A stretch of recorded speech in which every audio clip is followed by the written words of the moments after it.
Hello there, Sagittarius. Welcome to your weekly tarot reading. Um, First of all, I feel like when we're talking about the love reading, there are clearly two people that you're dealing with, okay? And I'm going to talk about that in a little bit, but I feel like across the two spreads, both of your spreads have a common theme and a common message. So I'm going to talk about that. It's really, really, really important for you to kind of get a move on with your life, okay? Focusing on the things that make you feel good, the things that make you feel valuable, like you're contributing to the greater picture, you're contributing to humanity, you're contributing and on your own path to achieving your own wealth, achieving your own resources, and being self-sufficient. And being self-sufficient is not just, paying the bills for yourself and things like that. It's more being emotionally sufficient, feeling like you can take care of your own emotional needs and that other people cannot fulfill that aspect of you. Coming to the realization of that, okay? Nowadays, we rely so much on a relationship partner, a crush, to fulfill things that we kind of unfairly allocate for them to fulfill, right? And I feel like the best way to explain that is, it's sort of like if you like somebody, right? And you give a lot of your time and your energy, and it's not a relationship yet, but you like somebody, you either have a crush on them or you just have a lot of feelings for them. And we start to reach out to them, right? And if we're not getting the response that we're hoping for, we can become a little bit resentful. Like, I'm putting in so much energy, so much effort, and they're not reciprocating. And it's also that the thrill of the chase and the excitement associated with the unknown, and also that communication. Is she going to respond? And things like that. It's the anticipation that can also build up this sense of excitement. And I feel like we're kind of addicted to it. We're addicted to the adrenaline rush, the highs and the lows. And I feel like over time, it can feel very, very, very taxing. It can feel very emotionally draining. And I feel like for some of you, you're almost at that point, okay? I see you reaching out to somebody, but I feel like the communication is more on the platonic level, and you're hoping maybe one day it'll change, and so I feel like you're not getting that reciprocity that you need. But at the same time, you feel this undercurrent between the two of you, like the chemistry, the connection. It's very undeniable. But it's also really hard to get past that friend zone, to get past that platonic stage. And because of that, I do sense that many of you are, you don't have a choice but to kind of cut your losses and try to focus on other things, okay? And then others of you, there's another relationship partner or somebody that you're dealing with, and there's a lot of chemistry and excitement and things like that. But I feel like across the board, both of these spreads are indicating to me, whenever you are independent, whenever you do things on your own, you take initiative, you get things started. And I feel like things go without a hitch. Things go without a hitch whenever you're on your own. Whenever you do whatever it is you're divinely guided to do. And you might have, a lot of jobs, a lot of ideas, a lot of things that you want to do with your life. A lot of hobbies too. I see a lot of people who are very creative. Either, a mixture of visual artists, people that are really good at, drawing, molding, sculpting, creating something. And then I feel like that has been your emotional outlet throughout your life. Whenever you're sad, you doodle. And then I also see people who are very, very talented musically, either singing or with musical instruments, or they really, really appreciate arts and crafts and music. And, those have been, the creative fields have been your creative outlet. And I also feel like a lot of the times too, when you are it's almost like relationship partners are like your muse. They inspire you to draw. They inspire you to create. They inspire you to love and appreciate music. And I almost feel this element of in the past you might have listened to, you know, love songs, whatever, the cheesy love songs or whatever is whatever strikes your fancy, but you never really understood what people meant in the lyrics, right? It seems like every love song is the same. It's so cliche. But lately, because you have someone has stirred passion within you, and because you feel kind of like you might have been too busy to, you know, use your creative outlets as a way to channel your creative energy, and all of a sudden the songs, they sound so relevant. They sound so pertinent to everything that you're dealing with, and you're just like, wow, I've never felt this way before. And now listening to this, it feels like this person, you know, was dealing with the same things that I'm dealing with, and they're writing about it, and I'm listening to it, and it resonates. It's sort of like that. Finding relevance in those love songs that you might not have understood in the past. So I definitely feel, you know, your heart chakra is open, as well as your base chakra, where there is immense sexual energy. And the sexual energy can also be channeled into creative energies, to create, to make something. So that's what I'm feeling here. There's a lot of energies for creation, and you know, for those who are fertile and you know of fertile age, you want to be very careful about unwanted pregnancies and all of that. Okay, so that's on the short snippet of things. This creative energy can move mountains. It can be redirected and channeled, and it will be able to kind of like propel you to a new phase in your life. But I also feel like it's a little bit trapped on the relationship front. It's a little bit too channeled, too focused on the relationship front, and not enough of it is focused on self-care. Not enough of it is focused on doing you. Channeling this creative energy so that you can create things, so that you can, you know, fulfill that need for you to create, that need for you to make something out of nothing. And I feel like in a way, you know, a lot of Sagittarius people, well, fire signs in general, your need to create, your need to build, your need to create something from scratch. And I feel like that brings a great sense of satisfaction. So you have a lot of energy here, and I feel like it needs to be devoted towards self-care, self-maintenance, as well as taking better care of yourself, okay? Just on the emotional front, doing things that you enjoy, hiking, outdoor activities, doing creative projects. I feel like that's where it's meant to go, okay? So in the love department, this is your energy here. This is what you're bringing to the table. I have here the Eight of Pentacles, and the Eight of Pentacles is it's a work card. It's like the worker bees of the entire, you know, 78 cards in the deck. Okay, this is like managing a lot of different projects, going to work, and also feeling like the workday is a little bit monotonous, feeling like every day is just same old, you know, going through the grind, nose to the grindstone, and keeping your head low, and just, you know, getting everything that's expected of you to be done.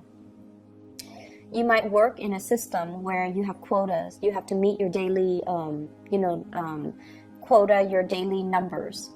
And it just feels overall a little bit uninspiring. Okay, on the one hand, finances seems to be going well. On the other hand, it just feels like uninspiring. It feels like there must be more to this life. There must be more to what I'm doing. There must be a better place for me to apply my skills.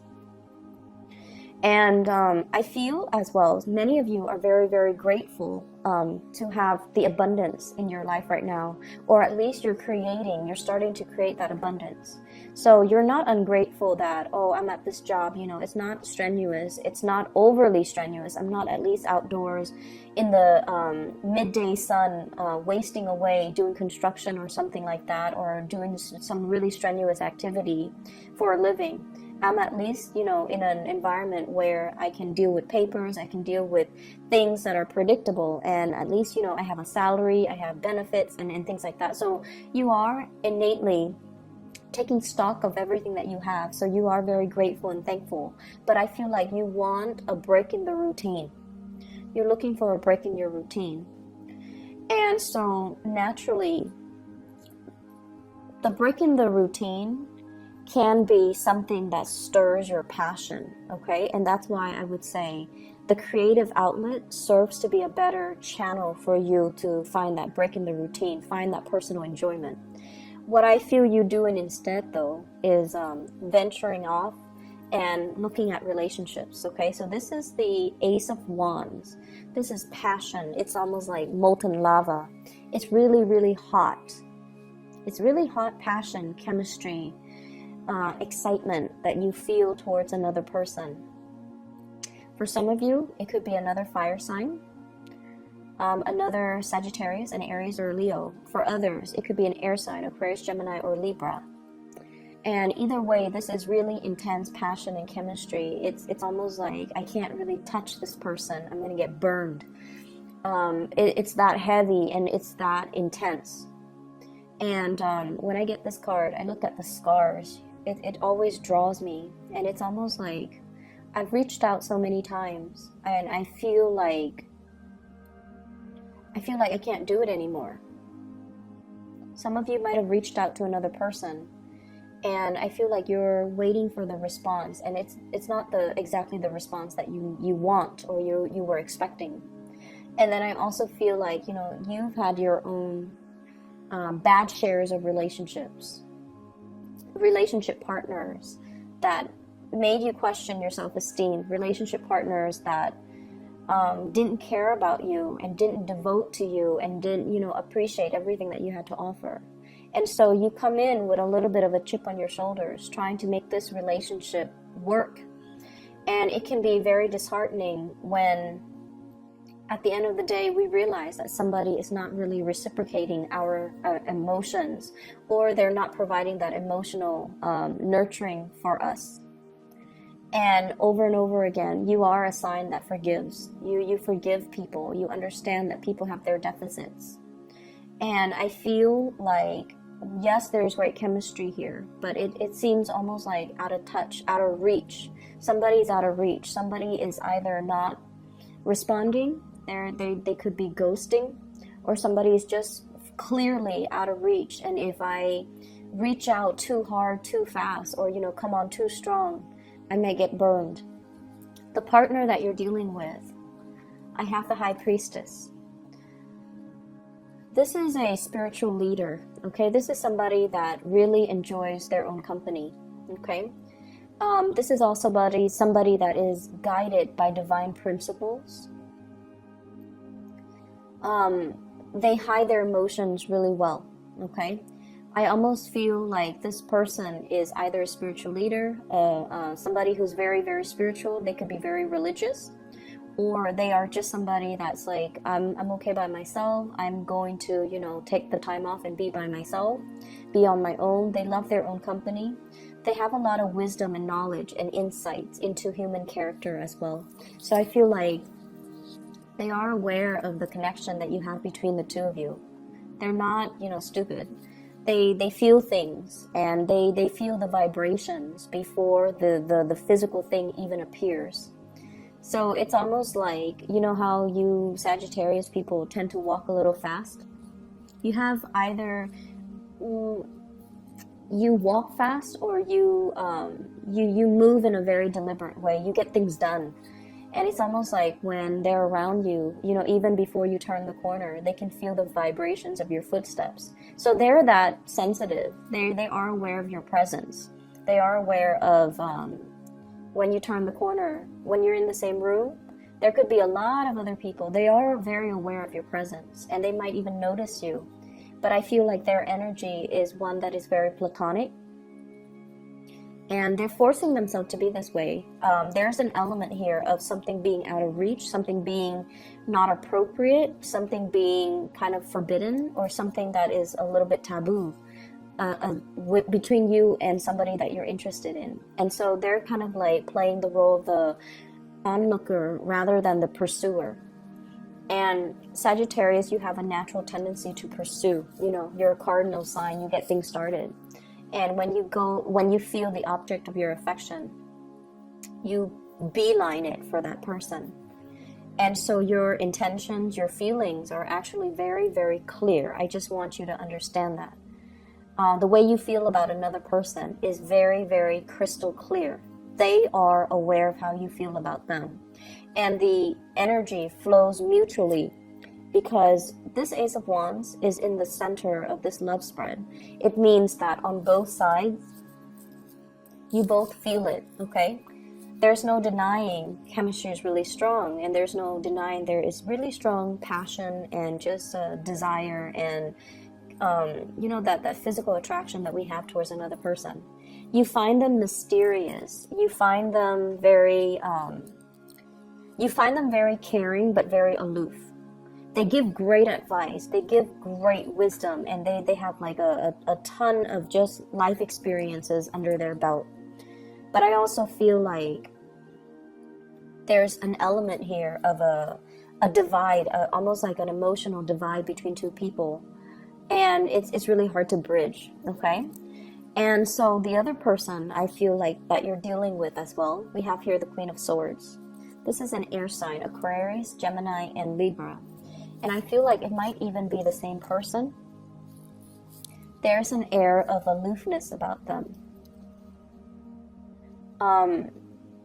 The blues, the iciness, the cold, I feel like somebody feels like you bring a lot of great passion into their life, okay?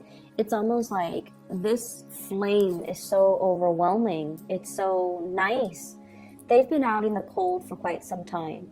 And so they want to come by and, you know, warm up their hands, warm up their hearts. Nearby this fire that you've kind of stirred up within them. So you're definitely being noticed, but I feel like there's a lot of lack of activity coming in from the partner. And I feel like it can make you really question your reality. Like, if they like me, why won't they come forward to me? And if they like me, why won't they make their feelings known? I've made my feelings known, right? As a cardinal sign, that's how we do things. We go for our object of affection, and we tell them how we feel. But I see a lot of closed off energy. It seems as if the person that you're dealing with, they're stuck in some type of a limbo here with the Hangman. They're in a situation where they want to reach out too, but they're tied and tethered to other things. Possibly a home, a marriage, another family, another relationship. Or they're at a point in their life right now where they're focusing on themselves and how to, you know, better themselves, that they can't give you what they feel you deserve. So somebody that you're dealing with is that spiritually evolved, where they see the reality of a situation, and as a result of it, they're holding back. They're holding back. But rest assured, I definitely feel that they know the connection is there. They feel the connection. And in a way, they know how you feel about them. They really, really know on a deep intrinsic level that this chemistry, it's not just physical desire. It stems from something deeper. It stems from, you know, two souls trying to create a union with each other. And even past life energies. But there are so many things, entanglements that they need to take care of from their end, and they're not able to make an offer to you. Okay? So my advice for you is to draw back and let them come forward. Let them kind of warm themselves up first, okay? They've been in some type of isolation chamber. They've been kind of cold and distant, mainly because they weren't getting that attention, that love, and that reciprocity in their own relationships. So this is the only way they know how to act. And as a result of it, they can't go from 0 to 60. They need to gradually warm up, test out the waters, sort things out from their life. And so you want to, you know, they need to be the ones to cut themselves free. You're not coming in as the knight in shining armor, rescuing anybody. People need to move on their own time. You know, the Queen of Swords, she's got a sword, right? It's not depicted in this picture. And that man, he's like hanging by some type of a rope, right? So the natural inclination is use that sword to cut yourself free. But they're not ready yet. So everything is going to happen in divine timing. And as much as I hate saying it to you, Sagittarius, you just have to wait. Okay? I'm sorry about that. Other areas of your life, there is another spiritual advice that's coming through. And I feel like you might have an earth sign. And this might be somebody that you have children with, okay? So I see like a family unit, possibly a marriage, a housing situation, and things like that. So I feel like there are some, it's like family loyalties being tested. That's what I'm feeling. So for example, if you're dealing with parents that are, you know, splitting up, separating, or divorcing, the children are talking about like, who's going to take care of mom, who's going to take care of dad, who's going to volunteer their house to allow mom to live in and then allow dad to live in. So I see those conversations brewing. They're not like out in the open because, you know, that's kind of tactless. And it's our parents, so we don't really have those calculating thoughts. But I feel like these are practical considerations that are happening in real time. So there's an element here about somebody purchasing a home and then having conversations. And I feel this in the Four of Wands as well as the Ace of Wands. Marriage, and then, you know, housing purchases, new properties, new place of dwelling, new place of employment even. But I feel like somebody is saying, okay, well, I'm getting married. There might be marriages happening with your children. There might be as well, even moving the relationship to the next level and attending weddings, attending parties and things like that, or discussions about wedding that you're going to hear about. And I'm hearing some people, like with children in particular, if you are of retirement age and, you know, you're thinking about where it's settled, I feel like the kids want you to live with them. There might be, you know, children coming into the picture and they want you to be around to watch the kids grow, but also to take care of the kids. And you would gladly do that. And there's also an element of you needing to move things along in your life and not let life stagnate. So I see those elements coming through. I also feel like if you are with an earth sign, Taurus, Virgo, Capricorn, and you're in a relationship, there might be like a change in your living situation, a change in your living environment, or like some type of arguments coming through where the family loyalty is going to be tested. Okay, so I have this earth sign here, Taurus, Virgo, Capricorn. This is somebody that is really, really, really slow to act. They lack initiative. And they scan the horizon. They wait for the right signal, and they never will act. If it were up to them, nothing would get done. The moss would be growing, the plants, the grass, everything would be overgrowing. Okay, so you're trying to get them moving. I feel like either changing residence, talking about changing residence. And I feel like there are a lot of good news that are coming into the picture, but I feel like you're frustrated with somebody because of their lack of incentive. Their lack of incentive, their lack of ability to reciprocate, or their lack of ability to bring, you know, like imagine you're going to a potluck and everybody's bringing something, right, to contribute. And this person doesn't, and over again, they don't. And it's like, how do you talk to them? Do you become tactless and just tell them, hey, stop being so selfish? Or do you enable that behavior by just sweeping it under the rug? So I feel like there's that element there. And Sagittarius, you're not usually a confrontational sign. You're not, okay? But I feel like some things need to be said to maintain that balance. There's a natural balance to the universe. And I feel like if we sense the imbalance, we need to address it. We need to redirect that energy. And if we want people to do certain things, we need to verbalize it. We need to verbalize it. We can't fault somebody for not doing what we want them to do if we never address that with them, right? It sounds like intuitive, right? But as humans, we behave in ways that are very emotionally irrational. we get mad at people and at situations for, you know, not being able to read your mind, you know, like not being able to read what, to know what we want and what we expect them to do when we never properly address it. So there are things here where you're going to have to kind of change the way that you behave and change the way in which you deal with another person. You definitely need to be more verbal and expressive, for sure, because what you feel is a lot of passion. But on the flip side of it, it's also a lot of aggression and rage, okay? And so I apologize, but I'm gonna have to say this. Don't be on the sideline and sulk and get pissy if you're not getting what you want from another person when all along you have not communicated what you wanted. Okay, so there's that element coming through. And for those of you who might get, you know, offended, okay, keep in mind, I'm a Sagittarius moon, and I feel like a lot of the times, you know, Sagittarius moon, you guys are very spiritual by nature, and you do a lot for other people. You intuitively sense what they need, and you take care of them, okay? And even Sagittarius sun. And it's not like you don't do things with strings attached, but I feel like it's really hard for you to talk about your needs, and it's really hard for you to express yourself and tell other people because you don't want to infringe upon their right, their free will. But you know, it needs to be said, okay? So I hope the reading is helpful for you guys. It's a little bit scattered. I'm still, you know, a little bit sick, so I don't know how much of it is me being sick and how much of it is just the energy that's flowing through. But I hope the reading is helpful for you guys, and I hope it's relevant, and I hope that it is helpful in helping you navigate this week, okay? But either way, take care of yourself, Sagittarius, and I'll talk to you guys soon. Bye-bye.